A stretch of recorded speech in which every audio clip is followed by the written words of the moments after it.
of all, I want to thank the Triangle leadership for agreeing to host this, and Chris for initiating this opportunity. I feel really honored and very grateful to talk about reflections on a revolution.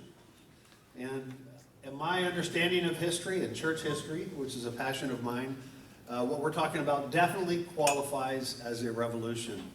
And the QR code will appear again at the end. You can get the slides from me by clicking it.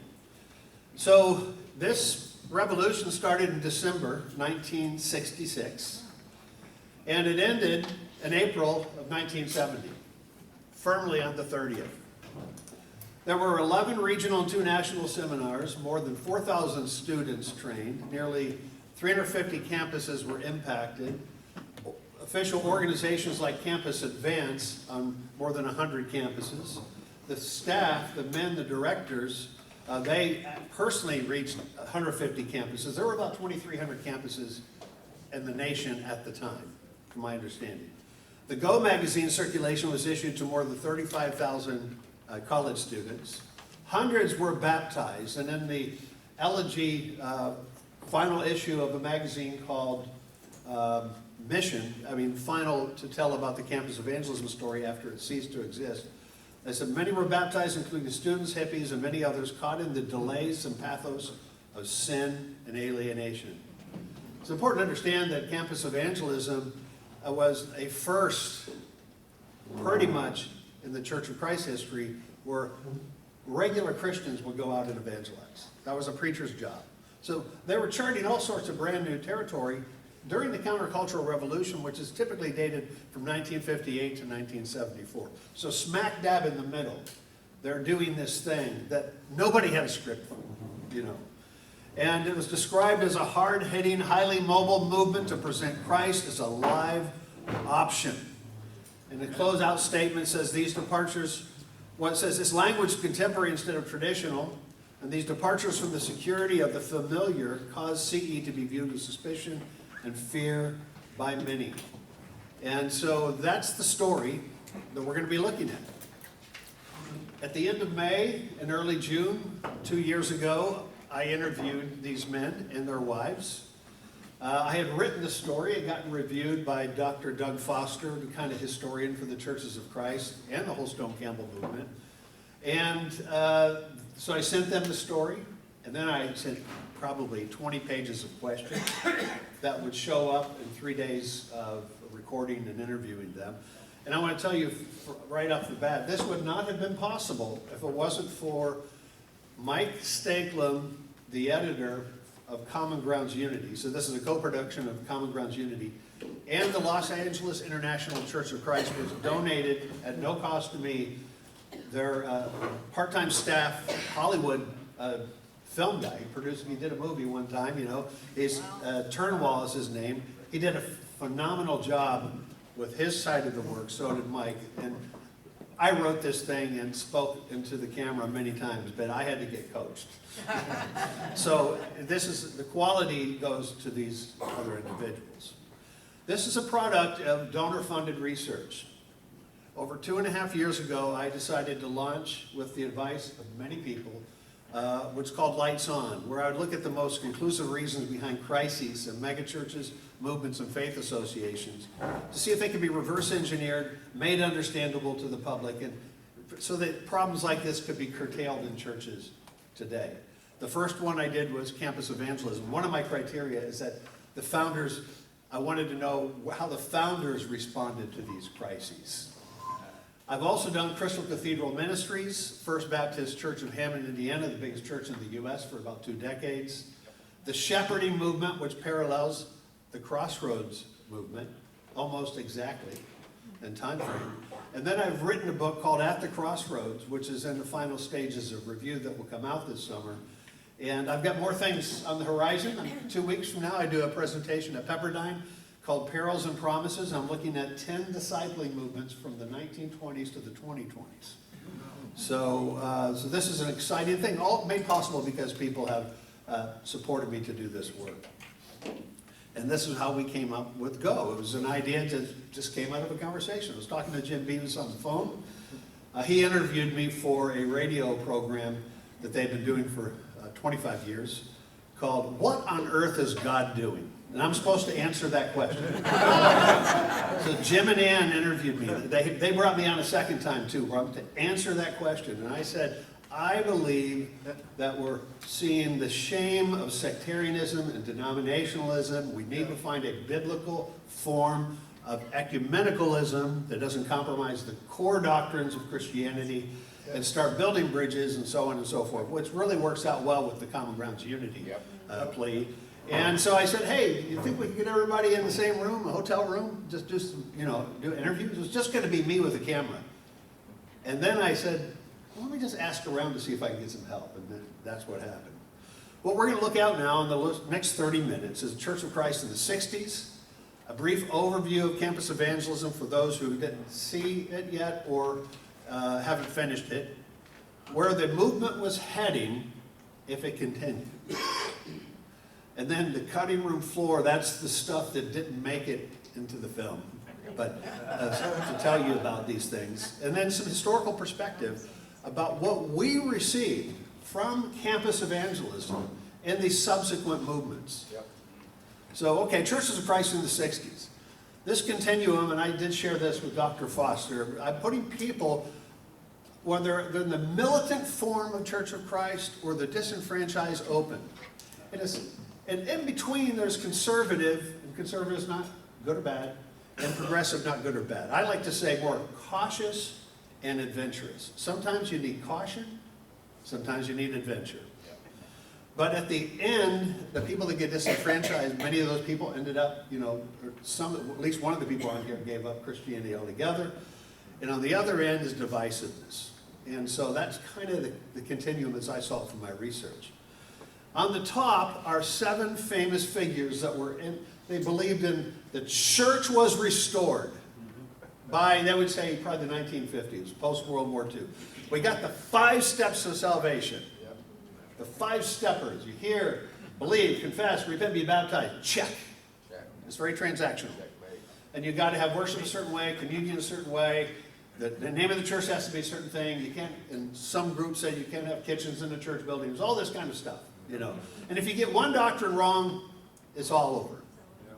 It's kind of like the old Christmas tree lights back in the 60s and 70s. One light goes out, the whole thing's out.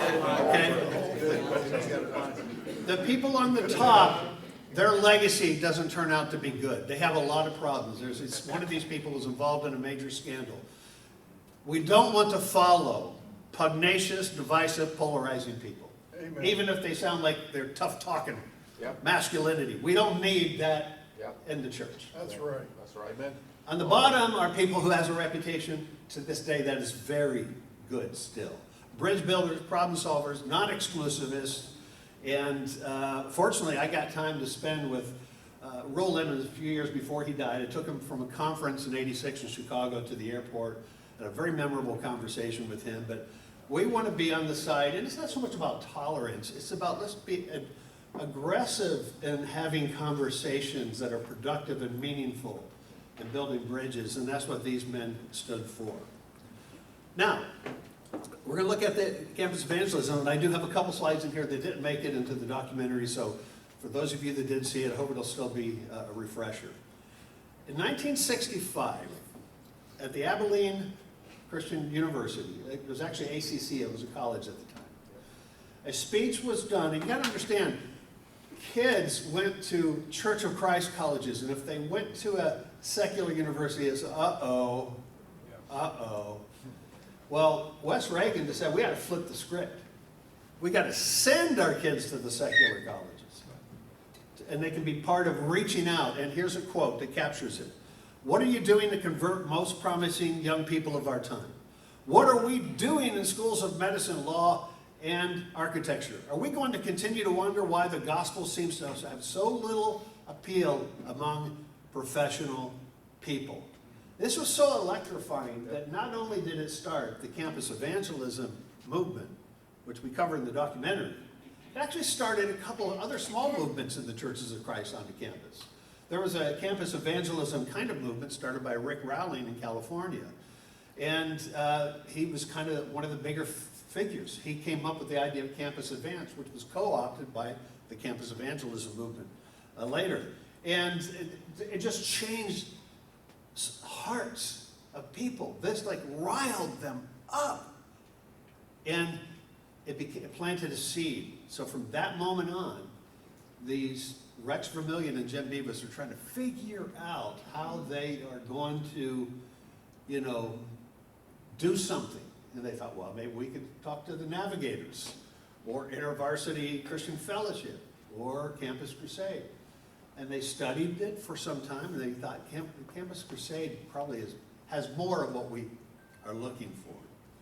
And so these are the individuals, I would say, were the catalyzing figures of these early discussions between 65 and 66. Jim and Rex, they were the directors. Bill Banowski was the leader of the Broadway Church. Within 2 years, he goes to Pepperdine. He eventually becomes the leader of Pepperdine. John Allen Chalk was kind of a mentor. He's a brother-in-law to Chuck Lucas. He was a famous radio personality in his last year. He was a TV personality. You would see him on Sunday morning across the nation. And he was a rebel rouser against racism and segregation in the church. Dale Hewlett went with Jim Beavis to spend 3 weeks with Bill Bright of Campus Crusade. And then they were asked to come back for a second 3 weeks that summer. This was like, they blew their minds that they would have that opportunity. And the second 3 weeks, it was just with the inner circle of Campus Crusade. And Bill Bright's staff did not want these guys there, because the Church of Christ. But Bill overrode them, and so there's 6 weeks of training that took place. And of course, Charles Shelton comes on later, but he was at the very first conference in 66. So in studying under Bill Bright, looking at what he did and his accomplishments and the spread of this movement, these two guys decided we can capture some of that and we can hold a conference. About 350 people came to a conference in Dallas, and Bill Bright was the keynote speaker. They did not ask for permission. They did not say to the elders, what do you think? They just made a decision. And so that got him in trouble. Got him in a lot of trouble later, because the watchdogs were like, wait a minute, And so there he is speaking. And then he introduces the 4 spiritual laws, and then he leaves and he goes, catches a plane. Immediately after he speaks, Bill Banowski comes up and says, yeah, we're not doing that. But the rest of it was good, okay? Roger Lamb was there, and here's his notes from the Revolutionaries for Christ from Bill Bright. And so that was like the theme. And so it started with revolution in the heart. In July on the 1st, they started an organization that was funded from the Sutton McGee family in Florida. This was a group of people who felt like the Churches of Christ were stuck, and they wanted to invest in things that would bring change, And so, so it starts along with their magazine. There's 2 pilots, one in Lubbock and one at the University of Florida. The first University of Florida Florida Evangelism Seminar was in September of 67, led by Jim and Rex. And then they got Chuck hired the following month in October. Chuck was 27, 28, but he was the campus minister for the church there, and McCoy was in Lubbock. So the 2 pilots were proof of concept. And both universities, big things happen over time.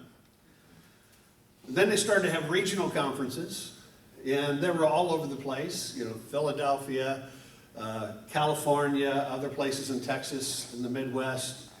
And in this picture, you probably can't see, but there's Shirley Boone's in there. She's smiling kind of in the middle. Rex is in there. They're starting out, these are mostly white audiences. Okay, so I want to make a comment that I have deep conviction about, but I don't have it with like anger. It's a do the math thing here. If the Churches of Christ were the only Christians, 75% of all Christians on planet Earth were in 7 southern U.S. states where the churches were segregated. And so there's a problem with that. Do the math. And we could do the same thing with our own later history with Crossroads Boston ICOC. Okay.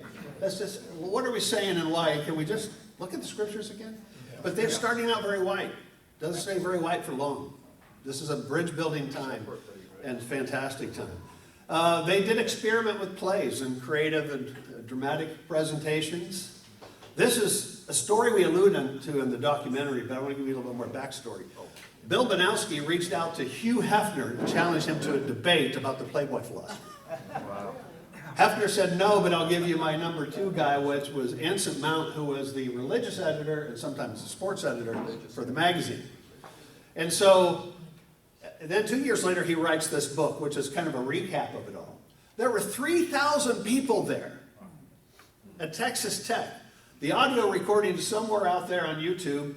And one of the things he says, I am affirming the moral principles of Christ, which honor the power and the majesty and the beauty of sex as a sacred, limited, and exclusive gift of married love. Amen. So this is a first. One of the first was actually meeting in a hotel for events. That just didn't happen. It would always be a church, always be like the university.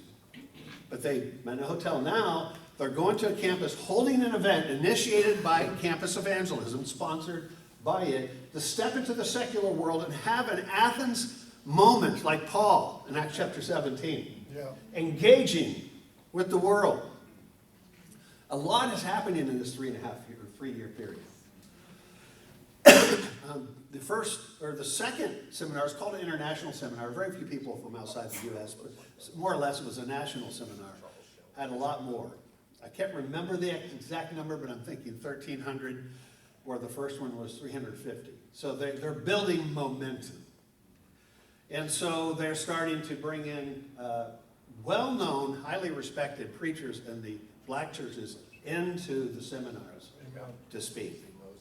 And a lot of them. And Andrew here and Jean Hairston, she passed away in, I think, 2018. He passed away this year. I was in contact with his daughter. We were going to do an addendum to this documentary to focus on what was happening in 1968. MLK died, Marshall Keeble died. There was a famous event that got a lot of publicity, headed up by Andrew Hairston, getting black and white people and academia and preachers talk about what are we going to do about the racism in our churches and so forth. He was a judge, an elder, and a preacher in the Churches of Christ for decades. He had one of the top-level judge positions, very, very well known out there in Georgia. John Allen Chalk, whom I've also already mentioned, the radio preacher, kind of the mentor to the guys. And then they did something in '68 where they had a breakout, they call them labs. So you would hear a speech or hear a class, and then people go into smaller groups back to one of the hotel rooms and talk about what things meant, you know. And again, here's a new change. In typical Church of Christ experience, you have a sermon, you might even have a Sunday school, you'd have a midweek, but there were not settings where the young people would speak into the issues. As Guy N. Wood said, our job is to indoctrinate the young. We're not wanting to know what they're thinking yet. Okay. Here, they're speaking into things with fresh eyes in the church, questioning the status quo and doing it in these rooms. And it is this kind of a room right here in this picture. Conversations took place. The word got out throughout the U.S. that led to the open forum that you saw in the documentary. As these kind of discussions produced conversations that scared the establishment. Absolutely. Absolutely. So people went out witnessing at the end of these conferences in '66 and '68, and I'm sure the regional ones too. And they would go to public airports and train stations and so forth. One of the interesting things that happened, this is the birth of the prayer partner thing. You know, when you go out and evangelize by yourself, you really typically don't evangelize, right? You know, you don't have the confidence. And even when you're going out 2 by 2, like we see in Luke, the gospel, you're still insecure if you have never really done it. And that was the case. People had not really done it. So they would pray. They became prayer partners. And so that was the birth of prayer partners. And that's continued to be what we would call them well into the next decade. So lots of evangelism, lots of reaching out, and then this brings us to the fact that what happened in December of '68 riled up people. Now, on the left is Ira Rice. He's the person that instigated the idea of an open forum. So on Tuesday, February the 4th, 1969, in an open meeting, which we have it on a recording, he said, hey, let's talk about the campus evangelism in a couple days. Let's see if we can pull this off, you know. And so the next day, somebody who was there named Ellis Coates calls up Tom Jones, most of us know Tom Jones, and said, hey, you better tell those campus evangelism guys, they're going to be fried tomorrow. So this is on the 5th. So the three guys buy tickets. They don't ask for permission from the elders. They just decide and notify them as they're going out the door. They call up Dudley Lynch, who's the editor for Christian Chronicle, who they all meet in Memphis that night. The next morning, they drive on over to Henderson, Tennessee, have breakfast, and they meet with Ellis Coates and Tom Jones, and they're coming up with their strategy. Do you think they'll let one of us speak? Okay. And so, by the way, the picture on the right, you see this in the documentary too, Bill Banowski is holding up a telegram. Some student had the idea of, let's write to the astronauts our gratitude for them, because they had read from Genesis 1 while they were circumnavigating the moon. And so that was just, and so Ruel Lemons loved these guys, loved what they were doing. He was the longest holdout, not only for campus evangelism, but for the Crossroads Church and the discipling movement. That's correct. He gave up on the discipling movement by 1989. But he was hanging in there and he was taking a lot of heat. It was a good man. So these journals are where the battles were being played out. And I've read now hundreds of journal articles. So they chose Charles Shelton if they'd get the opportunity, because he was from Tennessee. And he was actually, his father was a family friend of H.A. Dixon, but when Dixon saw Shelton, he was like, oh, you guys are coming here to try to take over, aren't you? That kind of thing. So the temperature was pretty hot. About 900 people were going to be in this open forum, and it was Charles Shelton on one side and all these older guys on the other side. And, you know, and the language in Christian Chronicle from Dudley Lynch was defendant, plaintiff, prosecutor, and so forth. And this is the 4th episode of the docuseries. We cover it. I'm not going to go into it, but to say that Charles did a bang-up job. But they were in fear afterwards. And the moderator, Tom says, there's irony in that term, for he was anything but moderate, ran this event with an iron hand. I'd never been anything that felt more like a cult than on that day at this assembly at a respected Christian college. Pretty intense moment. Now, within a few weeks, already planned event was Daytona Advance in Daytona, and a bunch of kids handed out 10,000 Bibles. It was like 3 of the Gospels, Acts, and Romans, I think, to people all over the beach and over the course of a few days. And like a similar one in '67, Pat Boone was there, a performer, Ray Walker. It was a huge event, but did not get really good reviews. The fact that, you know, Pat Boone had no shirt on, you know, was a big issue. And they were trying to entertain and teach thousands of beer-drinking, bewhiskered hippies and semi-naked youths on the beaches, and testimonials of converts. Okay. So, Whiskered? What is bewhiskered? I don't know. So they take a year to basically decide they're going to close up shop. People were pulling back in support, fearful of these fierce editor bishops, is what people like Ira Rice was called. And borrowing a quote from Thomas Campbell, when he stepped out of a denominational structure, he said, with this letter, we declare the name, staff, and the program of Campus Evangelism dissolved on the 30th day of April 1970, and sink into union with the body of Christ at large. And there is but one body and one spirit, even as we are called into one hope of our calling. And that was it. Now they discussed it with the leadership in Gainesville, and they discussed it with the donors, who were actually still providing some funds. They didn't want them to close out shop. But there were a number of events in 1970 or 69 that made them realize, hey, we can't do it anymore. So as an elegy, a lot of people left Churches of Christ, they felt the last hope was just killed. Some went to other denominations. Some no longer believed in organized religion. John Allen Chalk became a target for Ira Rice. He doesn't believe in organized religion anymore. He kind of has been in different denominations, still holds the same views on the good views that came from the Churches of Christ. He's done the house church thing. His kids and grandkids are all Christians, but he got turned off by the Church of Christ experience.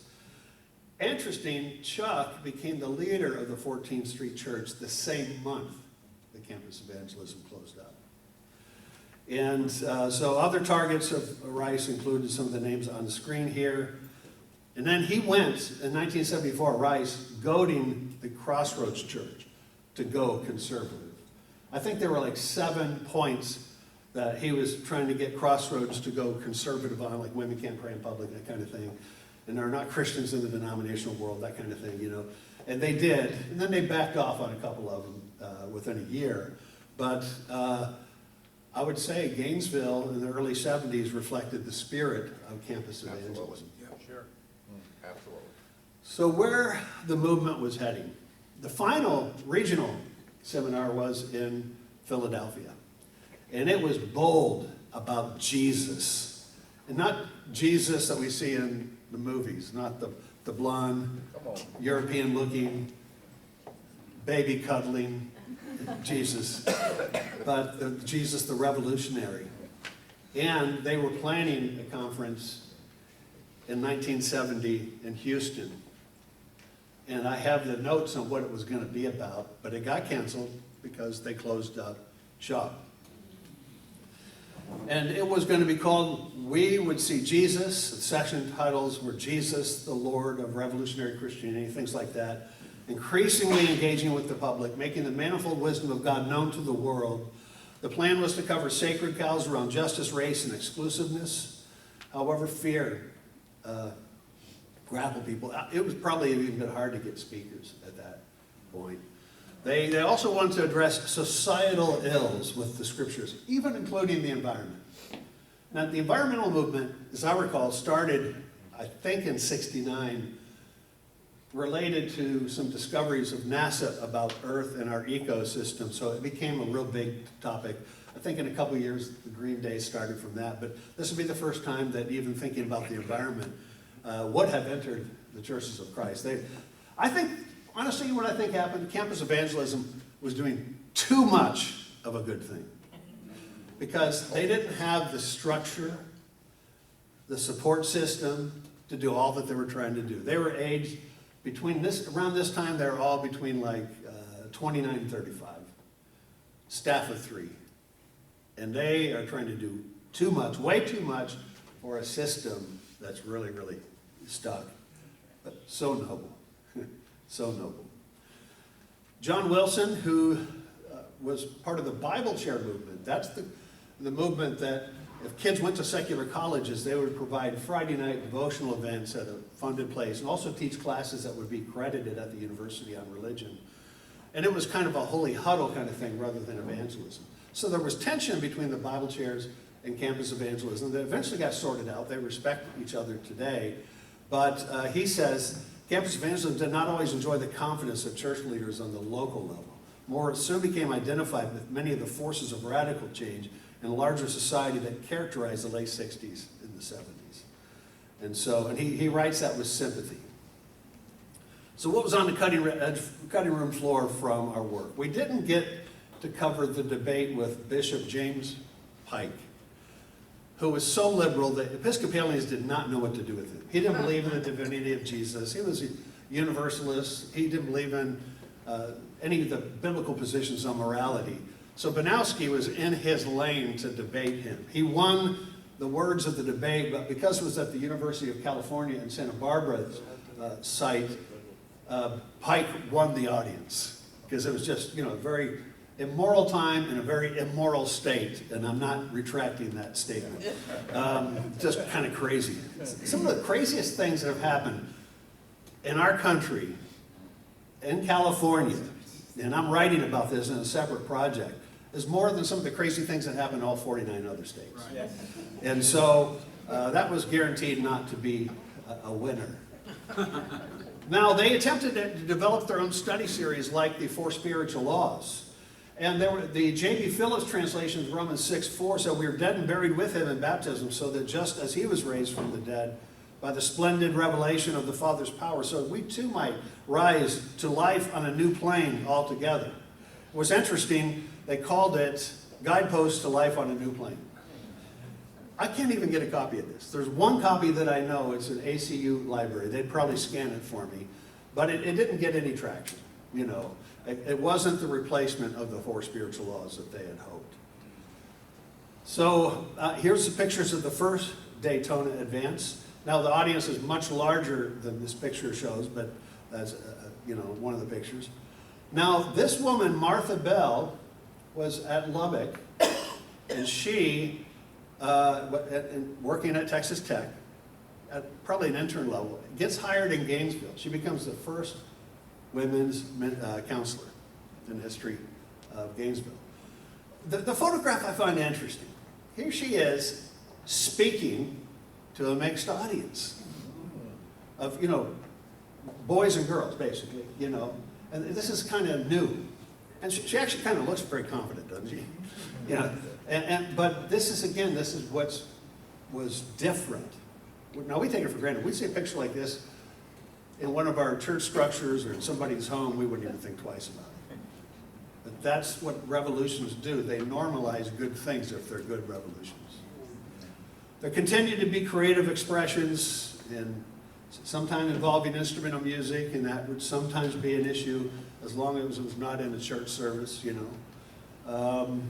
continue to make progress around race at these events. There was brief contact with the Jesus Revolution Church, Calvary Chapel in Costa Mesa, where Chuck Smith was. There was a Campus Evangelism event in California where some of the students went down to witness the baptisms and connect. And they were really excited about it. And so were the Campus Evangelism guys. They were excited about what was happening down there. But they realized there's no way we can force any kind of connection or bridge. That's just a bridge too far for now, But it's interesting, Jim had contact with Chuck Smith in a later season. Historical perspective, last few minutes here. The Jesus focus as opposed to the transactional focus of conversion came, and I think a good part of that is to be credited to Bill Bright, but their focus was to release people from sin, give purposeful living, eternal hope belonging to those who respond obediently to Christ, according to the elegy that I read. Their message began with the pregnant virgin and is climaxed with an empty tomb. They were Orthodox. They did not have any innovation in their message. This is the Apostle Creed, Nicene Creed. Read the sermons in Acts 2, 10, 13 in the Bible. There's no deviation.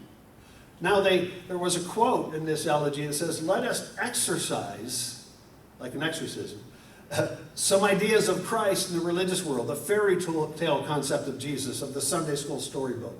The ridiculously repulsive Jesus fashioned after a manner of a white Anglo-Saxon Protestant. The unapproachable Messiah captive in cathedrals. An ascetic, too esoteric for the world. They were really, really into Jesus. Their concept of discipleship, a lot of it was right out of Bonhoeffer's Cost of Discipleship. Both Chalk and Banowski emphasized the book to these guys. Discipleship was Jesus-focused, not discipler-focused. The 2x2 evangelism led to prayer partners, as I mentioned before. But, during this countercultural revolution, they were converting people that were not from the Church of Christ, living wild lives. So those people needed guidance on morality. And so they became more intentional, one-on-one, where the more mature and Bible knowledge person, literate person, would help these new converts. That was a dynamic that happened in the Jesus Revolution associated with Chuck Smith, too. They just needed structure. Relationships became important, and a strong one-another emphasis developed. Small groups happened because John Allen Chalk, famous guy, speaks in a fraternity to about 50 guys. It's supposed to last about an hour. Nobody wanted to leave. It lasted 3 hours. They thought, can we do this in the sororities too? Can we do this in the dorms? They trained people to lead these soul talks. The term soul talk was very popular beginning around 67, 68. They just co-opted the term because we're going to talk about our souls, our spiritual lives, and the meaning of scriptures. And so it eventually spread throughout campus evangelism through the work.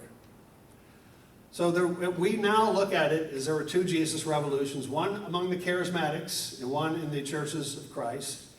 And I hope, if you haven't seen the movie, I recommend it. It's not a complete, they're missing some important elements, but it really captures the spirit of what was going on there. Jim got to know Chuck, spent time with him at Calvary Temple. Then Jim also became a member of a board that would select people to speak at conferences with charismatics and evangelicals, as long as they didn't talk about issues that divided them.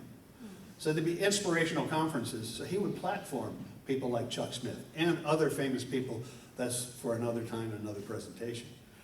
Lastly, and last slide, they broke the sectarian wall. That's what Ruel Lemon said that they accomplished. They engaged youth in high-stakes topics, encouraged testimonies from women, confronted societal issues that impacted the church, embraced the indwelling of the Holy Spirit. They transformed worship, promoted team soul winning, enhanced one another relationships, and then they closed doors rather than divide. How noble. Wish a lot of movements would do that, right? Yeah. So if you want these slides, you can take a picture of that. And thank you very much again for this opportunity to share.